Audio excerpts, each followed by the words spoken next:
unless you make the CBI independent totally of the government's control, you will never succeed. Because these people can't be trusted at all. I mean, look at the recent fraud that they have committed.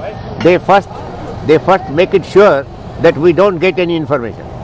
They enter into a covenant with the Swiss that we will only ask for information about the future, not about the past.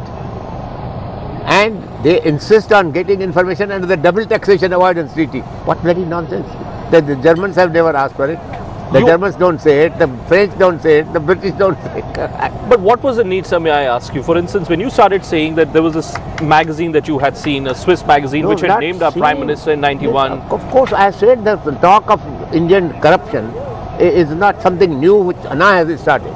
It exploded in 1991 in such a disgraceful form that our Prime Minister was shown in a Swiss magazine as one of the 14 international thugs with his account number, his balance in the bank, 2.2 billion. And I still didn't have the time to say. And you're convinced that all this has happened only and only because the CBI, according to you, is a completely compromised organization. Otherwise, until such time you do not ensure autonomy of the CBI. Otherwise, why did they not take cognizance of these offences? The whole world was talking about them. They have a power of suo motu investigation. They're not doing it. But do you regret the fact, sir? In any way, do you regret the fact that you today brought in the name of a former Prime Minister of this country? Not at all. I'm ashamed of it, but the truth must be told. That's the whole problem. I have been always saying my philosophy is इस सितम के दौर में अहले दिली काम आए, ज़बान पे नाज था जिनको बेज़बान निकले. But you know, they are all fellows to look at. They talk eloquently, but eloquently about things which don't matter at all. But what about, you also made a very strong case for the removal of Section 4. And you said that till such time that this question is not dealt with, there is no point of either having the Institute of Lokpal or any other attempt made to tackle corruption. The power of superintendence in the central government. It has to go. It has to be shifted to the Lokpal. If you trust the Lokpal yourself, you are creating an institution which enjoys the confidence of the whole nation now. Then you must put the power of superintendence in their charge. Not an institution which is accused today of corruption and the source of corruption.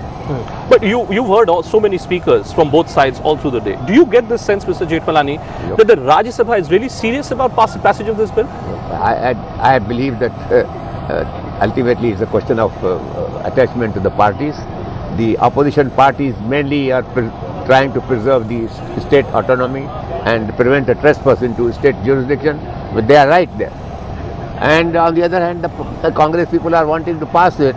I personally think that today they are in a minority, the congressmen. So what do you think should be the best possible solution to this entire logjam, sir? Doesn't matter. Let the bill, this will intensify the struggle outside. You're convinced that irrespective of the fact that Anna Hazare supposedly has gone back to his village, not at all. You get the sense that the government now is also taking it easy? This is again and is that the reason why we're witnessing this kind of, as what Arun Jaitley said, this jalebi which has been created of the Lokpal bill? Is that the reason why this jalebi has been created? Misunderstanding. People do not wish to see the same show twice, but they are all convinced that something is totally rotten with our government and they are corrupt. The CBI can't be left into your charge. So you believe that not only should the CBI be completely autonomous, do you also agree with this theory which has been propounded that the CBI must have the right of looking at cases 10 years back or 15 years back? Do you support that? Of course, of course. There's no bar of limitation except in some very minor offences. Okay, Sagarika, would you like to ask any questions? That's fine, Bhupen. Thanks very much indeed for joining us, Mr. Jethmalani. Yeah, you are people of the knack of Mr. Jethmalani, into your parlor. No, Mr. Jethmalani, hang on a minute. No, Bhupen, ask Mr. Jethmalani to hang on a minute. Yeah. Mr. Jethmalani, respond to the charges that were made against you by the Congress that, you're guilty of conflict of interest by bringing up the black money issue in the Rajya Sabha. I've never heard such nonsense. You are representing. My principles are consistent. I fight about this outside the parliament and inside the parliament. What is the inconsistency? What is the conflict of interest? Is it ridiculous? But don't you think as someone who is actually appearing in a black money case, you should be bringing this up on the floor of the House? That is my case. I am the petitioner. I am not appearing in a case as a professional advocate for somebody else. I am the petitioner there. You don't think that And how do you think? In Parliament. you don't think? Just sit down, sir. Please, Just sit down. How do you think?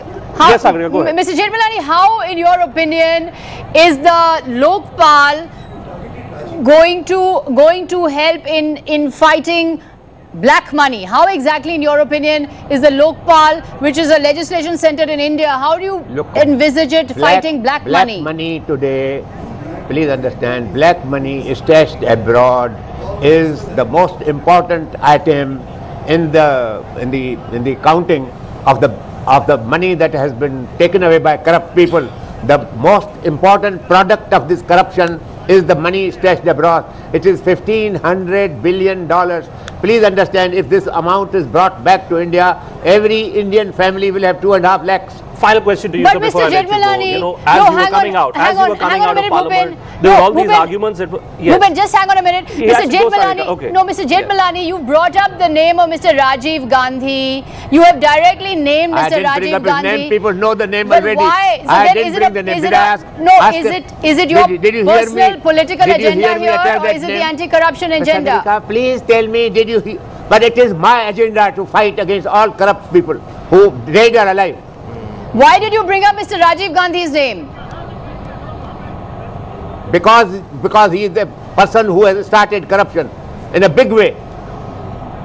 But don't you think that makes your... Now you are unnecessarily defaming the poor fellow through me. You want it, isn't it? Okay. He has to go. Okay. Okay, Mr. Jethmalani there talking to Bhupendra Chaubey, telling us why he brought in, made that attack on Rajiv Gandhi, why he made that fiery speech on black money. Mr. Jethmalani, the irrepressible Ram Jethmalani, and his speech in the Rajya Sabha today. That's it.